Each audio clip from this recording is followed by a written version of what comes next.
తిరుపతిలో తొక్కిసలాట జరిగి అన్ని మరణాలు సంభవించడానికి ఇది కారణమంటూ ప్రజాశక్తి పేపర్లో వచ్చినటువంటి ఒక పెద్ద కథనం ఫుల్ సర్క్యులేట్ అవుతూ ఉంది.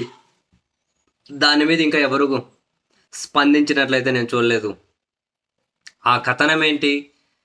క్లుప్తంగా, ఇంతకుముందు కరుణాకర్ రెడ్డి గారు టిటిడి చైర్మన్గా ఉన్నప్పుడు అంతా ఒక పద్ధతి ప్రకారం పగడ్బందీగా వాళ్ళు చేసుకుంటూ వచ్చారు.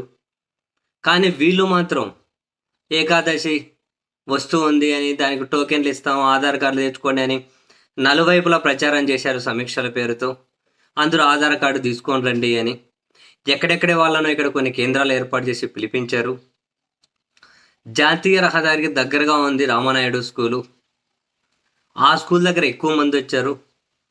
ఎక్కువ మంది వస్తే రాత్రి అవుతుంది, ఇంకా ఆడ జనం ఎక్కువ అవుతున్నారు అని దాని ఎదురుగా ఉన్నటువంటి ఒక పార్కులో వీళ్ళందరినీ పెట్టి తాళం వేశారు గేటుకు. ఒక 50 సంవత్సరాల మహిళ, కొంచెం మధ్య వయసున్న మహిళ, నా గుండెలో నొప్పిగా ఉంది, మంటగా ఉంది, ఊపిరాడట్లేదు, నన్ను బయటకు పంపించేయండి అని చెప్పి అడిగేసరికి క్రైమ్ డిఎస్పీ ఎవరైతే సస్పెండ్ అయ్యారో రమణ కుమార్ తన ఆదేశాల ప్రకారం ఆ మహిళను బయటకు తీశారు అని. And at the same time ఇటువైపు జనసేన ద్వితీయ శ్రేణి నాయకుడట, జనసేన ఒక నాయకుడు 50 మంది జనసేన వాళ్ళను వీళ్ళందరూ మా కార్యకర్తలు లోపలికి పంపించండి అని చెప్పి ఆ 50 మందిని లోపలికి పంపించారు అని. సో ఆ మహిళను బయటకు తీసుకొచ్చేకి గేట్ ఓపెన్ చేయడం, ఇటు ఈ 50 మంది లోపలికి పోతూ ఉండడం. ఆ పార్కులో వెనకలు ఉన్న వాళ్ళు అప్పటికే వాళ్ళకి తిండి లేదు, ఆకలితో అలమటిస్తూ ఉన్నారు. లేట్ అయింది. ఒకసారిగా 50 మంది పోవడం చూసి గేట్లు తెరిచేశారేమో, ఇంకా టికెట్ల కోసము టోకెన్లు ఇస్తున్నారేమో అని చెప్పి అందరూ ఒకరినొకరు పరిగెత్తుకుంటూ వచ్చేసారు.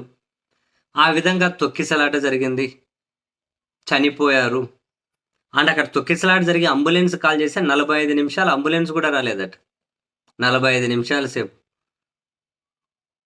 సో వాళ్ళకి అక్కడే ప్రాణం పోయింది అని చెప్పి వాళ్ళు రాసుకుంటూ వచ్చిన కథనం పెద్ద ఎత్తున సర్క్యులేట్ అవుతుంది, వైరల్ అవుతుంది.